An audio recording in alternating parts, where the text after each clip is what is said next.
Bleach Bangs and the Hellion Rocks. I'm Charlie, and I'm here with the man, the myth, the legend, Sabo. How's it going, bro? It's going great. Thank you for having me, man. Hey, thanks for having the time, man. I know you guys are fixing to go on stage. Yeah. A couple things just want to throw at you real quick. How's the tour going? It's great. We're just happy that we can play in front of people. People still want to hear our music, you know. It's noticing last night, we were in Minnesota last night.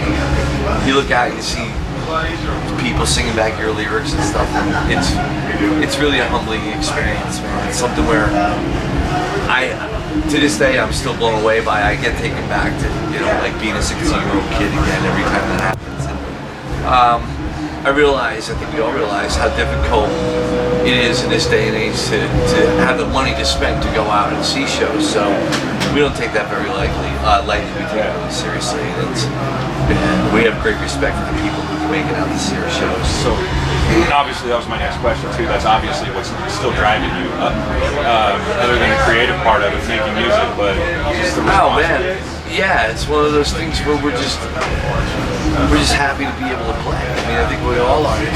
This is a difficult business to be in, first and foremost.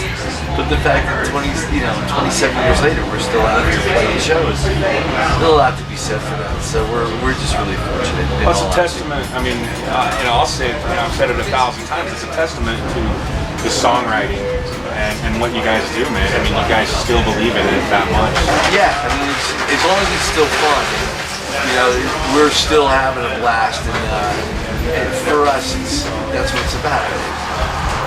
Hi, buddy. No one else knows, I guess, really what else they would do. You know, we're kind of stuck doing this. I know it's an old cliche, but no, actually, that's actually interesting. It was something I was thinking about too, asking you. If Skid Row had ceased to exist 5 years ago, what would you be doing right now? Managing bands. I know you manage. Yeah, that's what I would be doing. I mean, that's what I've been doing for the last 7 years on this, like, outside of Skid Row anyway. So it's always been something I knew I would be doing. You know, back in the day when I was a kid, I knew I'd be doing it. So I want to talk about the new EP you guys got out. You just want to tell everybody a little bit about that. Well, it is that we realized that, but we realized that we didn't have a great amount of time to get in the studio for months and do a long record and everything like that. We felt that being a record by public is the way that it is in 2013, and there's so much out there. There's so much music being, put out for the consumers to make a choice of what they want to buy. Because it's not like the old days when you just go out and buy everything, you know. So we wanted to do something that was like really cost effective for everybody, where the prices were low, and where we could do it in a way where we had a continuous flow of music and touring going on. And so, we go out, we release the EP, go out and tour for 4 or 5 months, come out with the next EP, do the same thing.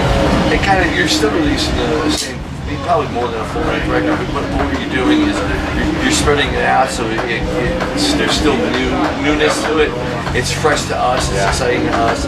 And I'll be honest with you, it's pretty cool to go into like writing songs and whatnot, recording and just focusing on like 6 or 7 tracks as opposed to like 14.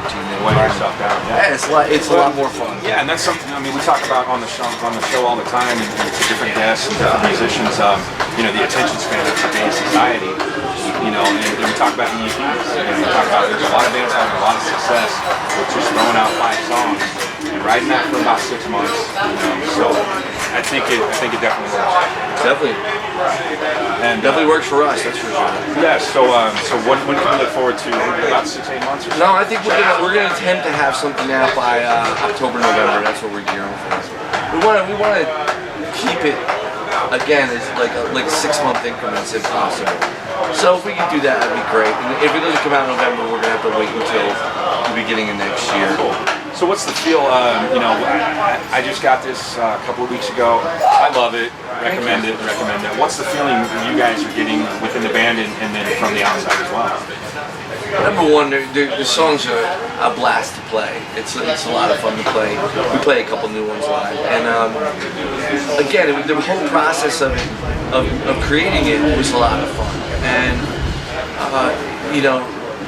sort of rediscovering that 16-year-old kid inside your spirit and your soul. You know, really it is. And it's like we've sat there and went, you know, what was the impetus for us when we were younger? And it was that was our sole form of expression. You know, couldn't think of any other way of how I could express myself. And then all of a sudden I found music. I was like, okay, there it is. And spent you know, day after day in front of a mirror praying to be Ace Frehley or Joe Perry or Eddie Van Halen.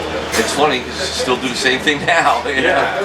Well, you know, and that just kind of leads me. You know, those are kind of some of the formal questions. You know, but I like that little fun. You know, when we do this. You know, and you know, I always look at you and Scotty. You guys on the top 3. You know, oh geez, of thank duos. You know, been a fan. You know, since way back, and just watch you guys play and see what you guys create. It's amazing. Well, I learn from him every day. It's pretty rad. He's a great guitar player. Yeah. So, you know, you mentioned Joe Perry, Ace Frehley. Oh God, the list goes on and on, man. Yeah. Randy Rhoads, Eddie Van Halen, Billy Gibbons. Can't pick a favorite, right? Oh no, David Gilmour, Mike Shanker. I mean, okay, you down in Glenn Tipton. Okay, you know, we won't do favorite. In your opinion, living or dead, playing or not playing, most underrated guitar player in your opinion? Glenn Tipton's one.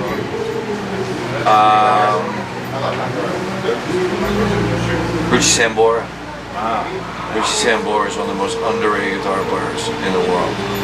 That guy's an amazing guitar player, man. Phil Campbell. Great guitar player. Great guitar player. Let me think. There's a lot out there that I wish. Mick Mars. See, this is what I'm preaching to the choir here. Yeah. Yeah, I know. Vastly underrated. You know, with that whole machine of Motley, well, what it is, he gets so overlooked. Yeah. And he's, you know, to see him live. Yeah. Brad Whitford. Oh, totally. Who's a phenomenal guitar player. So it's really strange, man. It's like I see these guitar players and I'm awestruck by all of them. Phil Collins from Def Leppard, another one who's just. So I guess the list could go on forever. Steve Stevens, yeah, who's a phenomenal guitar player. I mean, So if I were to pick up your iPod or get in your car and check out what you're listening to, what are you listening to? my gosh, my iPod goes everywhere from Seasons in the Abyss to a band called Rival Schools that's some of the guys from the band Quicksand, old like new wave British heavy metal like Angel Witch and stuff like that, to believe it or not stuff like Sarah McLachlan. And the thing for me is like, and Motown is huge for me, big influence. I was, growing up, I was just turned on to so much music. And we kind of, through those influences, we kind of put those into our music. Back here. Hey, brother. Got an interruption. Good to see you, Steve Riley. That's okay, Steve Riley. Hey, man. What's up, brother? I know, Mike. I'm Sorry, No worries, dude. No worries. I'm sorry, I'm in your way, bud. No worries, man. And that was Steve Riley from LA Guns. Let's rock and roll. Right. Yeah, so, man, there's a ton of things I can talk about, man, but I'm excited to get out there and check out this show, because I haven't seen you guys since this EP came out, so I'm looking forward to it, man. Hope to catch you again, man. We'll talk. Thank you very much for your time. I appreciate it. No worries. We're done. Thanks, guys.